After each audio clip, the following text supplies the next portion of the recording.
ওয়ারিশ হিসেবে মাননীয় speaker 2 minute পাই, আমাকে ওয়ারিশ হিসেবে 2 মিনিট দেন। ধন্যবাদ মাননীয় সদস্য, আপনি দয়া করে বসুন। আবেগময় হয়ে গেছি মাননীয় স্পিকার। দীর্ঘদিন আপনার কোর্টে অনেক জ্বালিয়েছি, অনেক নেতাকর্মী আপনাদের জামিন করাইছি। আজকে যেহেতু আপনি ময়মনসিংহের সন্তান, আমিও ময়মনসিংহ সন্তান, ওয়ারিশ হিসেবে মাননীয় স্পিকার 2 মিনিট পাই, আমাকে ওয়ারিশ হিসেবে 2 মিনিট দেন। ধন্যবাদ মাননীয় সদস্য, আপনি দয়া করে বসুন। আমরা 17 বৎসর মিথ্যা মামলা, গুম, হত্যা, জেল, জুলুম, এটার বহিঃপ্রকাশ। মানুষের শরীরে যেমন ফোড়া হয়, এই বিষ ফোড়া যখন বড় হয়েছে, ছাত্ররা তা গালিয়ে দিয়েছে, আন্দোলনটি সেই রকম হয়েছে।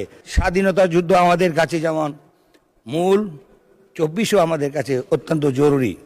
এই জুলাই সনদ ঐতিহাসিক সনদ, এই আন্দোলন ঐতিহাসিক আন্দোলন, এই আন্দোলন দীর্ঘ 17 বৎসরের আন্দোলন। এই আন্দোলনে আমরা বহু নেতাকর্মী হারিয়েছি, বহুত নেতাকর্মী গুম হয়েছে, বহুত মানুষ হত্যা হয়েছে। অতি সত্বর সংসদে এটা মুলতবি করে আলোচনার জন্য আনা হোক।